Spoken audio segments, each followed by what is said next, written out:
Good afternoon. My name's Chuck Commanda, and I'm an Algonquin from Kitigan-Zibi, Anishinaabe First Nation. If you are all aware, that's where my grandparents were born. My grandparents were renowned canoe makers, and so I was very fortunate enough to learn from them.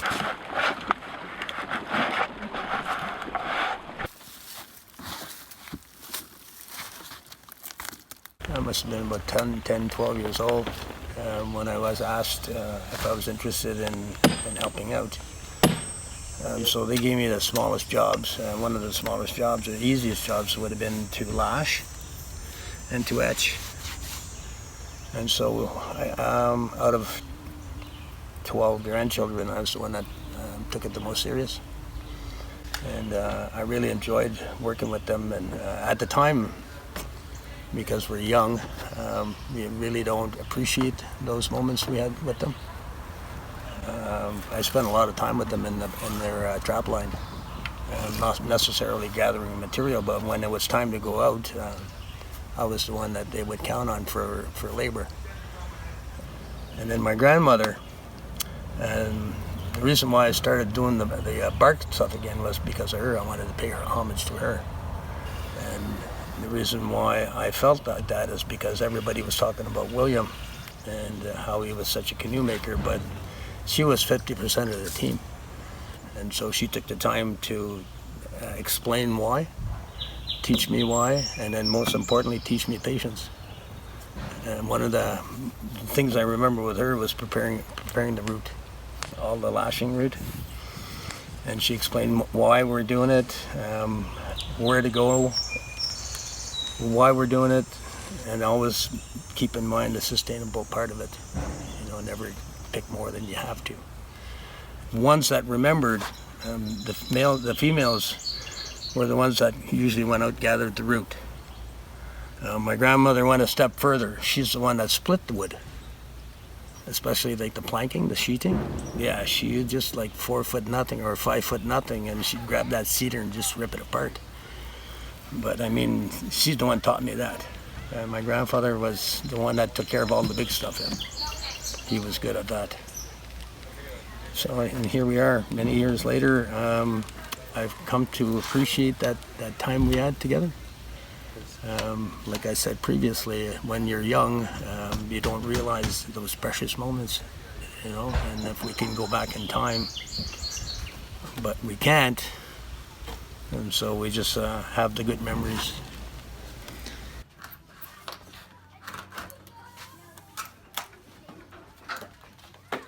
A lot of our people, I'd say maybe 70–80% of our people have lost this tradition. I think had a big chunk of it had to do with the residential school era that we went through. Although we didn't experience it ourselves, we are part of the domino effect, if you want, meaning that whatever our parents suffered got passed on to us. And I remember as a young boy leaving home for the first time to go to elementary school. Was ridiculed, was teased with the color of my skin, beat up in some cases.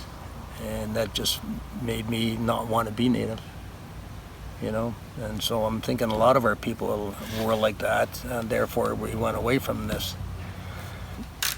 So slowly by slowly we've begun healing ourselves, healing the communities. And now all of a sudden the birch bark canoe has become an object of renewal, reconciliation, forgiveness, pride.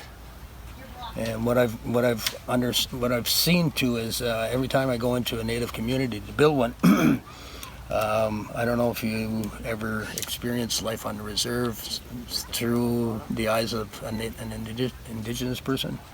Well, there's that strong feeling of despair, like why were we born here? What's our purpose in life as First Nations peoples? Why don't we have like they do?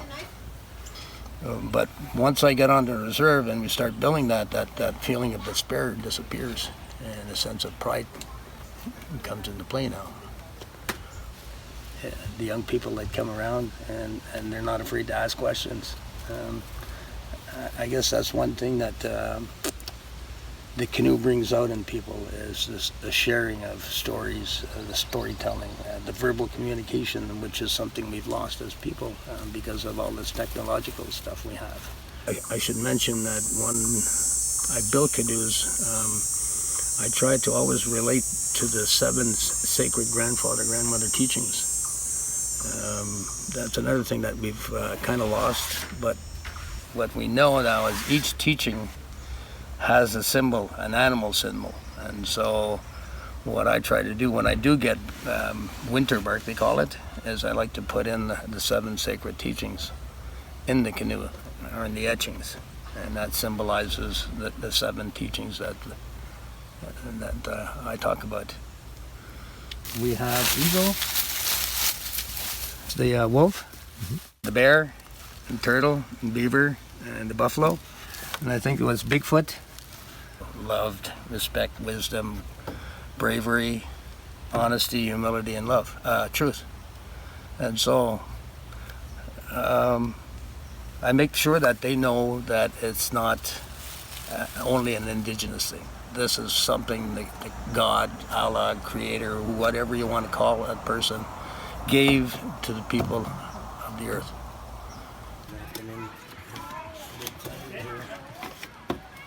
What I've come to understand about the canoe is everybody that's Canadian more or less knows about the canoe or has ridden in one. And if you were a newcomer, at some point you'll be exposed to the canoe. And to me, the canoe represents reconciliation, peace, tranquility, and your interconnectedness with nature. And so when I think of the canoe, I think of reconciliation as well. Not just amongst cultures, but amongst ourselves. Everyone, doesn't matter who you are, at some point in our lives, we've done something that we're ashamed of or we're not too proud of. And so that gives us a chance to reconcile within ourselves. And with reconciliation comes forgiveness. And one of the hardest things I had to do was forgive myself for the things I've done in the past. And then through the canoe, I was able to do that.